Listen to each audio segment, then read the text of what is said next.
Good morning, everyone. We're here for the Sunday Mindset session. Luke Moroney here, Tony Meredith up there or that way or down that way. We're here for Mindset on Sunday mornings. We are absolutely pumped for these sessions. They bring about a lot of thought for ourselves on the Sunday morning because most of us are looking to go back to work on a Monday morning, and what way to start the week than get yourself in line on a Sunday morning. Tony Meredith, how are you going?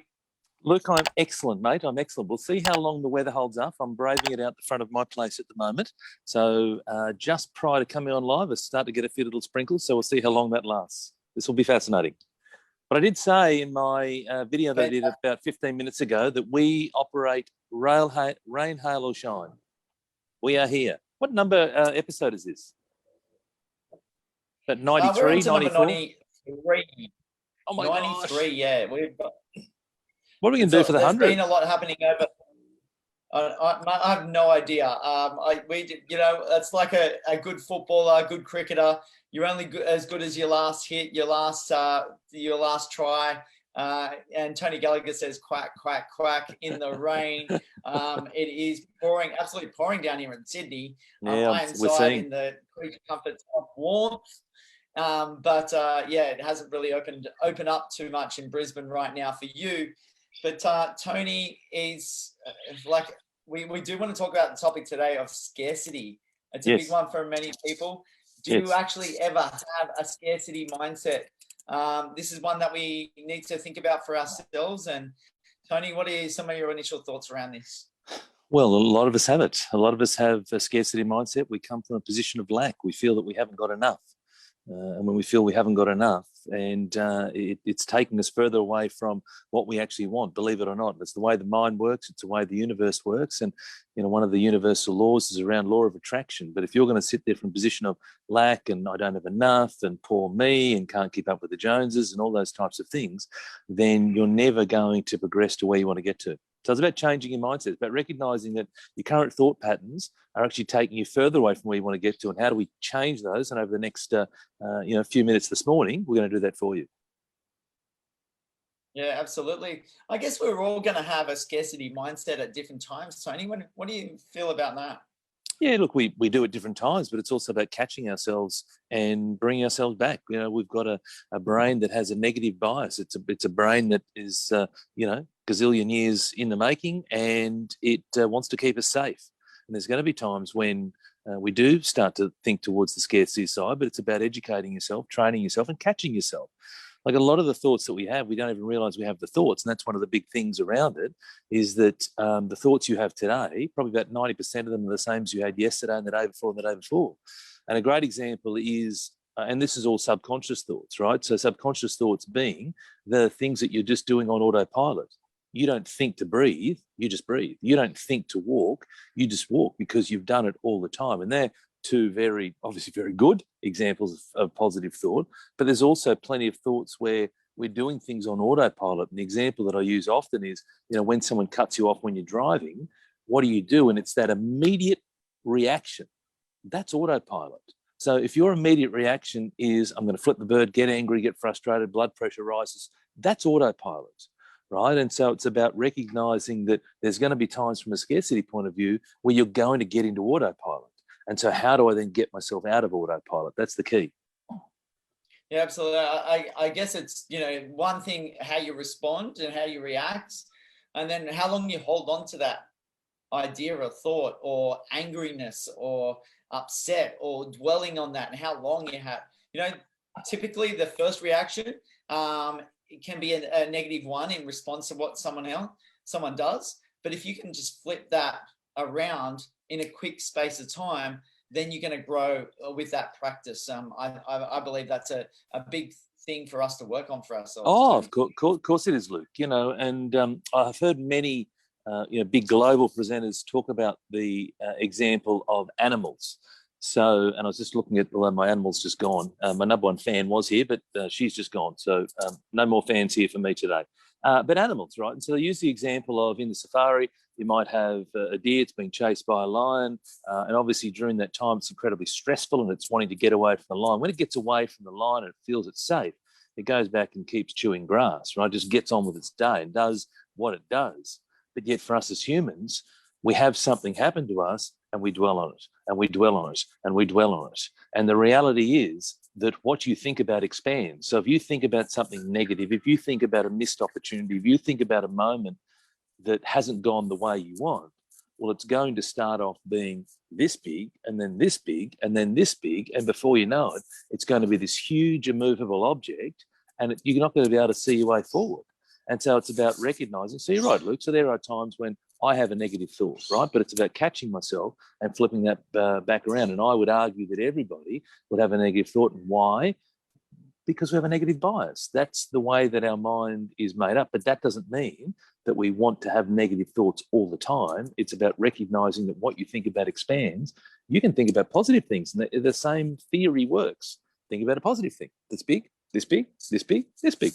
Same theory. It's just we tend to focus more on the negative side.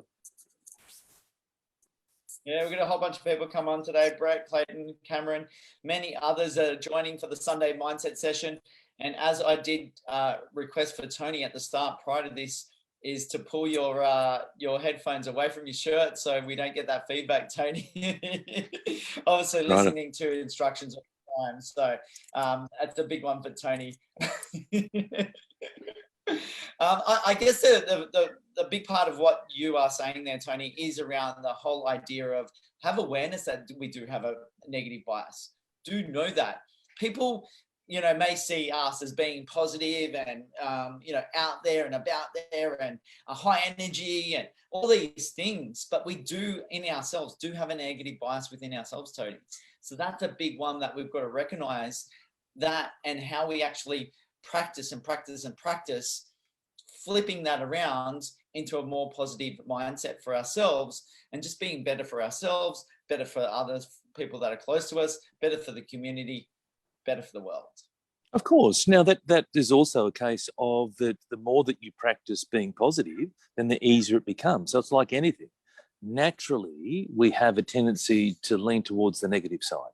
But the more that you practice positivity, the more that you practice optimism, abundance, we're going to talk about abundance this morning, then the more it becomes ingrained in who you are. It's no different to riding a bike, right? So you start off riding a bike and you're a bit wobbly, and then you practice, you ride a bike. Facebook Lives, people start off, they're a bit croaky, a bit nervous, whatever.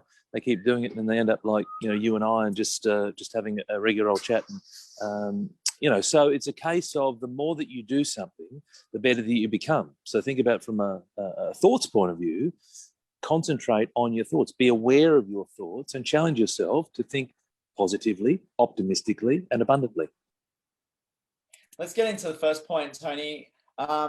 What don't you have? When it comes to scarcity, people are looking at it. What don't you actually have? That's a big one for all of us to recognize what we don't have. And this is where the big focus is on a lot of people. They, see and compare themselves to others that are out there. I don't have that brand new car.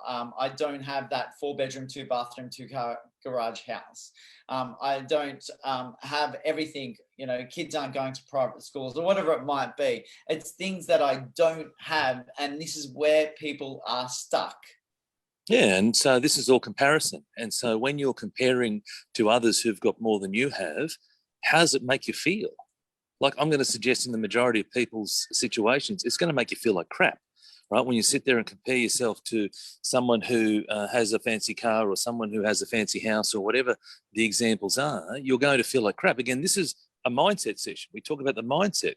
So if you're going to wake up in your day and feel like crap, this is what a lot of people do. They'll get up in the morning and they'll get straight onto social media and they'll scroll through. They'll go through Instagram. They'll look at all the bling bling, the beautiful people, the fancy houses, the holidays, gorgeous blue oceans, whatever it might be. And they'll sit there in their bed in the morning doing all those things and feeling like crap. I mean, what a really inspirational way to kick off your day, So it's that whole comparison side of things. That is what's causing the issue. Now, when you compare yourself to someone else, when you start to feel like crap, then you don't feel like getting out doing the things that you should be doing because, again, from a mindset point of view, you're impacting upon yourself negatively.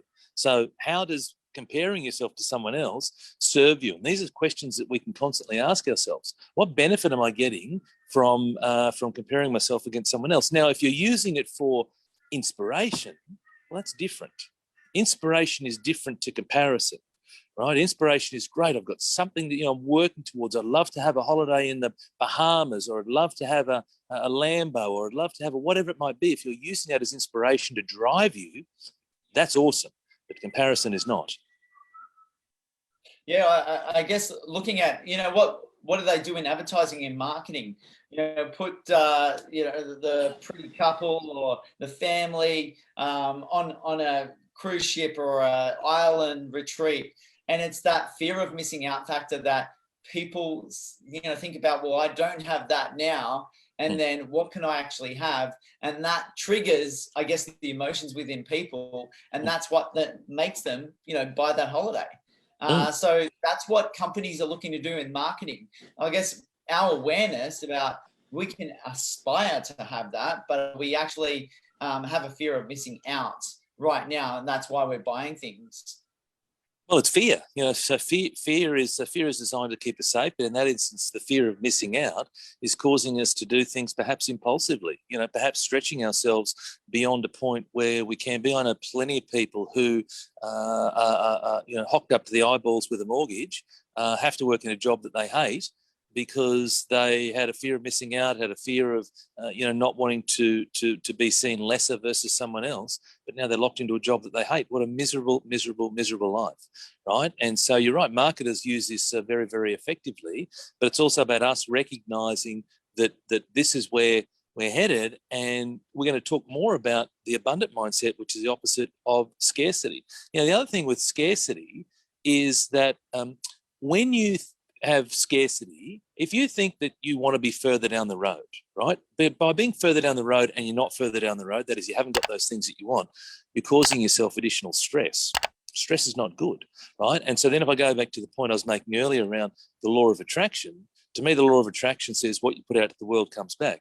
So if I'm going to go and put out frustration, anger, stress because I'm not where I want to be, have a guess what's going to come back to me?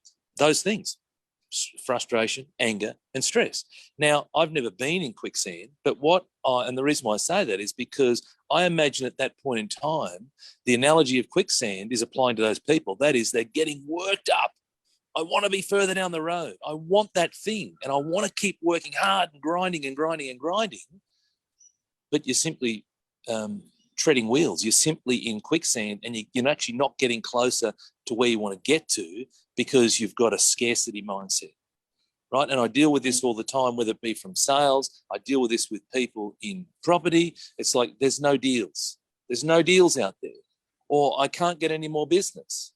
And so when I have that mindset, well, then of course I'm not going to get any more business. Of course there's not going to be any more deals because my mind is going to be closed off to actually seeing the potential, seeing the opportunity.